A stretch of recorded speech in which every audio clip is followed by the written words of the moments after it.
তো ওর জন্য আজকে সারাক্ষণ হচ্ছে মন্দির খোলা আছে।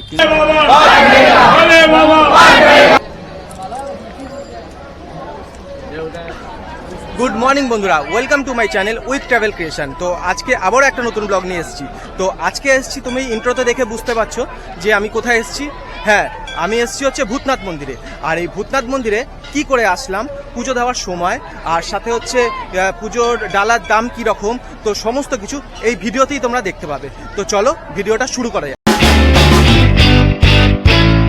তো বন্ধুরা, যদি তোমরা এই ভূতনাথ মন্দিরে আসতে চাও, তো আসতে হলে অবশ্যই তোমরা 4টে পদ্ধতিতে আসতে পারবে।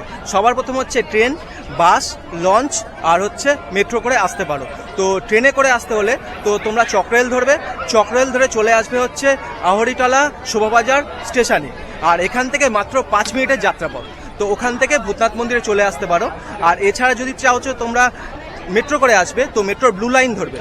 ব্লু লাইন যেটা হচ্ছে কবি সুভাষ থেকে নোয়াপাড়া বা দক্ষিণেশ্বর অব্দি যেই ট্রেনটা যাচ্ছে, এই ট্রেন ধরে চলে আসবে হচ্ছে শোভাবাজার সুতানুটি স্টেশনে। আর এই স্টেশন থেকেই তোমরা চলে আসবে হচ্ছে এই ভূতনাথ মন্দির। আর তোমাদের আরও একটা ইনফরমেশন যাবো, বাসে আসতে হলে তোমরা কলকাতার যে কোনো স্থান থেকে আসতে পারো। আসতে হলে অবশ্যই শোভাবাজার সুতানুটি বাস স্ট্যান্ড হবে। আর ওখান থেকে তোমরা চলে আসতে পারো হচ্ছে এই ভূতনাথ মন্দিরে। সব থেকে ভালো হয় যে তোমরা যদি লঞ্চে করে আসো, তো লঞ্চে করে মানে হচ্ছে গঙ্গার ওই পার থেকে লঞ্চে করে আসতে হলে এই অহরিতলা ফেরিঘাটে আসতে হবে। আর অহরিতলা ফেরিঘাট থেকে নেমেই তোমরা মাত্র 3 থেকে 4 মিনিটের রাস্তা। তো এই নেমেই দর্শন করতে পারবে বাবা ভূতনাথের। ঠিক আছে, তো চলো। আরও এখানে এখন শ্রাবণী মেলাও শুরু হয়ে গেছে, তো শ্রাবণী মেলাটা ঘুরে দেখাই। আর সাথে এই ভূতনাথ মন্দিরের কিছুটা ইতিহাস যেটা আছে সেইটা তোমাদেরকে জানিয়ে রাখি। তো বন্ধুরা, আমরা আসলাম হচ্ছে এইদিকে স্টেশন থেকে। আর এই স্টেশন থেকে এসেই আমরা এইদিকে যাব। ঠিক আছে, তো চলো মন্দিরে গিয়ে একবার দেখি। ঘট কত করে এইগুলো? এই যে এই সাইজটা এটা 20 টাকা। মানে মালা ঠালা দিয়ে দেবে না, শুধু ঘটটুকু, মালা আলাদা। তো বন্ধুরা, সেই মতো চালু হয়ে গেছে এই ভূতনাথ মন্দিরে আশপাশে রাস্তার দুধারে তো শ্রাবণী মেলা। তো বাচ্চাদের খেলনা থেকে শুরু করে খাবার জিনিস সব কিছুই এখানে পাওয়া যাচ্ছে। তো তোমরা আসলে পরে এখানে কিনে নিতে পারো। আবার তালের বড়াও বিক্রি হচ্ছে। তো আর এই পাশেই দেখো বন্ধুরা, যে পার্মানেন্ট যে স্টলগুলো রয়েছে সেই স্টলগুলো এখানে অ্যাভেলেবেল রয়েছে। তো যদি তোমরা চাও তো এখান থেকেও বাবার মাথায় জল ঢালার জন্য গঙ্গা জল, সাথে হচ্ছে ফুল, বেলপাতা, প্রসাদ এখান দিয়ে সংগ্রহ করতে পারো। আমিও এখান দিয়েই করবো ভাবছি। তো চলো দেখি ওখানে গিয়ে কী রকম দাম আছে। তো সেই হিসাবে বাবার মাথায় জল ঢালার জন্য জল এবং প্রসাদ সামগ্রী নিই। বন্ধুরা, এই যে এই পাশে রয়েছে অস্থায়ী পার্কিং। তো এই অস্থায়ী পার্কিংয়েও তোমরা যদি বাইক করে আসো, তো এই বাইক বা গাড়ি করে আসো, এই পার্কিংয়ে তোমরা গাড়ি পার্ক করতে পারো। আর পার্ক করার সময় কিন্তু অবশ্যই এখানের কর্তৃপক্ষের সাথে কিন্তু কথা বলে নেবে, নালে কিন্তু পরে অসুবিধার ফেস করতে পারো। এই ঘর কত করে? 20 টাকা। 20 টাকা। আর এইটা 20 টাকা, আর এটা 20 টাকা। প্রসাদ আছে সেটা নেবে। প্রসাদ কোনটা নেবে? লাড্ডু কত করে? 10 টাকা। আর সন পেড়া? এই যে 20 টাকার একটা ঘর দিন, আর সাথে এই 20 টাকার।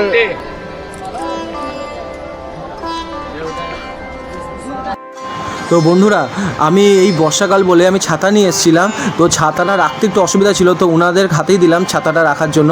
তো ওনারা খুব সুন্দর করে ছাতাটা রেখে দিল। আমি এই স্টল থেকে নিয়ে নিলাম হচ্ছে এই ঘর, আর সাথে হচ্ছে এই ডালা নিলাম। তো এই ঘর দিল হচ্ছে 20 টাকা করে।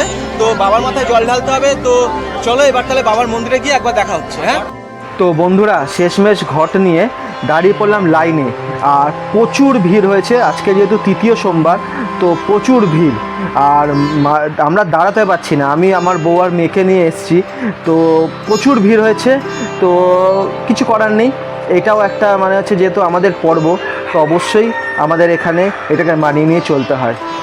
তো আমার তো খুবই শ্রদ্ধা লাগছিল, কিন্তু একটা জিনিস ঘটলো। তো মন্দিরে মেন দ্বার দিয়ে আমাদের না প্রবেশ করিয়ে আমরা প্রবেশ করলাম পেছনের থেকে, আমাদেরকে ঢোকালো। আর এই পেছন থেকে ঢুকতেই তো দেখতে পেলাম হচ্ছে একটা হোমকুণ্ড। আর এই হোমকুণ্ডে তো যদি চাও তো তোমরা এসেও পুজো দিতে পারো, কিন্তু এই পুজো দিতে হলে অবশ্যই কিন্তু পুরোহিতের মানে হচ্ছে এই মন্দিরের পুরোহিতদের সাথে তোমাদের যোগাযোগ করতে হবে। আর এটাও একটা হচ্ছে এই যজ্ঞ করলে এখানেও শুনেছি নাকি অনেকের মনস্কামনা পূরণ হয়। তো সেই হিসাবে তো আমি নমস্কার করলাম, যেহেতু এত লাইন আর দাঁড়ানো আছে, আর দেখতেও পাচ্ছ অনেকে এই পুরোহিতকে নিয়েই পুজো দিচ্ছে। তো এই হিসাবে বলতে বলতে এবার আমি ঢুকে পড়ছি হচ্ছে মন্দিরের ভেতরে। বেসিক্যালি বন্ধুরা আমাদেরকে ঢুকিয়েছে হচ্ছে মন্দিরের মূল দ্বার থেকে না ঢুকিয়ে, মূল প্রবেশদ্বার দিয়ে না ঢুকিয়ে আমাদের পেছনের রাস্তা দিয়ে ঢুকিয়েছে। তো এই পেছনের রাস্তা দিয়ে ঢোকানোতে আমরা আগে হোমকুণ্ডটা দেখলাম, ঠিক আছে। তো ঢুকেই এই যে রাস্তাটা দেখতে পাচ্ছ, এইখান থেকে দেখতে তো পাচ্ছ মানে কী হারে ভিড় হয়েছে, কী হারে ভিড় হচ্ছে দেখতে পাচ্ছ। তো তো একবার বলি, জয় শিবশম্ভু, জয় ভূতনাথ বাবা জয়। তো হাতে ঘট নিয়ে আর এই ক্যামেরা করতে করতে কী যে কষ্ট হচ্ছে সেটা আমি বুঝতে পারছি। এক হাতে ঘট, এক হাতে হচ্ছে এই ক্যামেরা, তো খুব কষ্ট করে ক্যামেরাটা করছি। बोला बाबा भूतनाथ की জয়।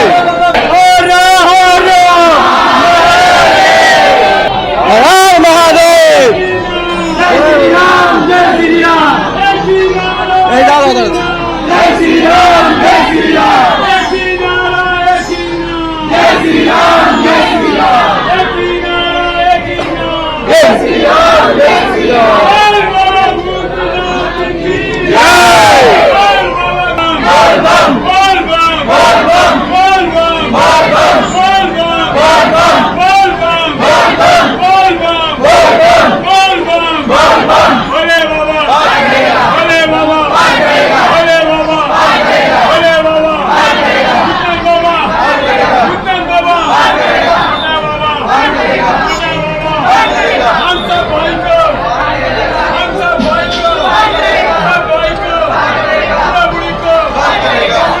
তো বন্ধুরা কোনোভাবেই গর্ভগৃহে তো ঢুকলাম, তো পুরোহিত বসে আছে, এখানে ক্যামেরা করাও বারণ ছিল, তার মধ্যে মিউজিক চলছে।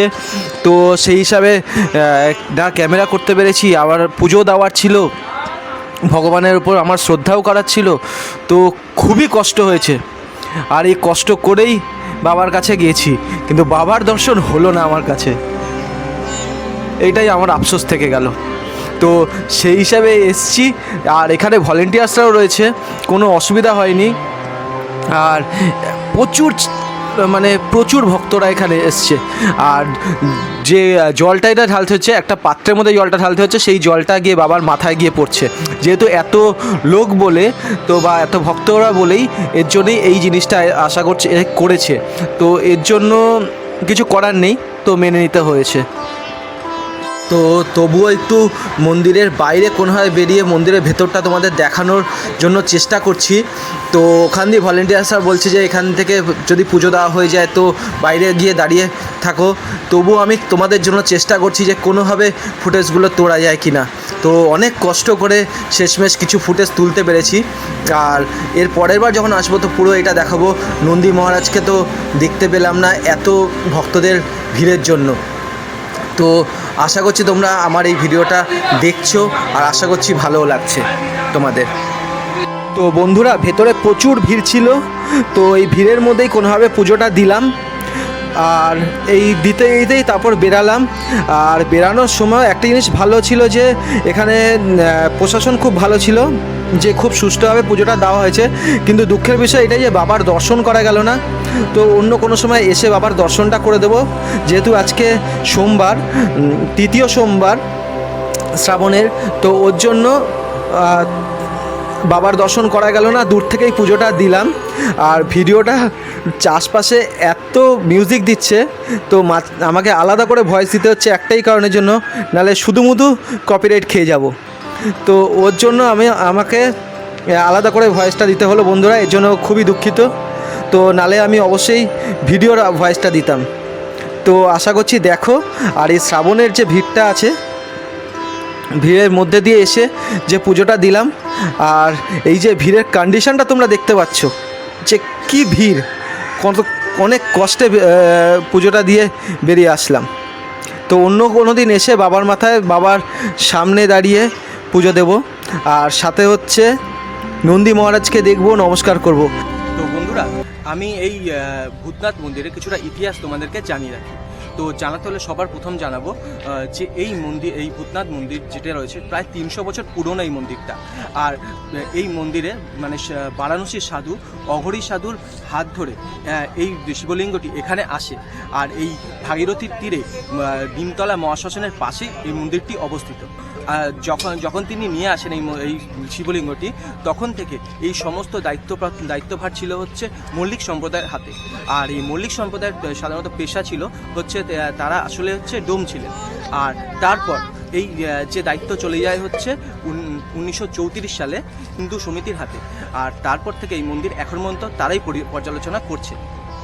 আরও একটা ইনফরমেশন জানাবো বন্ধুরা, এই যে মন্দিরটি যেটা রয়েছে সেটা হচ্ছে উজ্জয়িনী মহাকাল মন্দিরের পর এখানেই একমাত্র চিতাভস্য দিয়ে ভস্য আরতি করা হয়। তো এইটা যদি তোমরা দেখতে চাও তাহলে অবশ্যই আসতে হবে সকাল 6টার আগে অথবা রাত 8টার আগে। কারণ হচ্ছে তো মন্দিরটি খোলার সময় হচ্ছে ভোর 4টের সময়। আর জ্বলন্ত চিতা ছাই দিয়ে মানে ভস্য আরতি করা হয় হচ্ছে সকাল 6টার সময়। আর সেম জিনিসটা করা হয় হচ্ছে রাত 8টার সময়। তো তোমরা যদি আসো তো অবশ্যই এটা দেখতে পারো। আর যে তোমাদের দেখালাম পেছনে যে হোমকুণ্ডটা, তো হোমকুণ্ডটা মন্দিরের পেছনে যে হোমকুণ্ডটা রয়েছে ওখানেও তোমরা পূজা অর্চনা করতে পারো। করতে হলে কিন্তু তোমাদের অবশ্যই মন্দিরের পুরোহিতদের সাথে তোমাদের যোগাযোগ করতে হবে। আর একটা ইনফরমেশন জানিয়ে দেবো বন্ধুরা, আমি এসেছি আজকে সোমবারে, 3য় সোমবার শ্রাবণের। তো ওর জন্য আজকে সারাক্ষণ হচ্ছে মন্দির খোলা আছে, কিন্তু এই যে মন্দির আছে সারাক্ষণ কিন্তু খোলা থাকে না। দুপুর 12টা থেকে 12:30টার মধ্যে বাবার পুরি আর হালুয়া দিয়ে এই ভোগারতির পর এই মন্দির 12:30টার সময় বন্ধ হয়ে যায়। আর আবার বিকেল 4টের সময় এই মন্দির খোলা হয়। তো সেইভাবে তোমরা আসবে। আর তার মাঝখান রাত 10টার পরে বাবার মন্দির সম্পূর্ণভাবে বন্ধ হয়ে যায়। তো সেইভাবে তোমরা আসবে, আশা করছি তোমাদের কোনো অসুবিধা হবে না। তো বন্ধুরা ভিডিওটা এইখানেই শেষ করছি। আশা করছি ভিডিওটা তোমাদের ভালো লাগলে অবশ্যই চ্যানেলটা সাবস্ক্রাইব করো আর লাইক আর কমেন্ট করে জানিও। আর যদি কোনো তথ্য বা ইনফরমেশন দরকার হয় তো অবশ্যই আমার কাছে জানিও, বা তোমাদের দেওয়ার হলে অবশ্যই কমেন্ট বক্সে জানিও। ধন্যবাদ।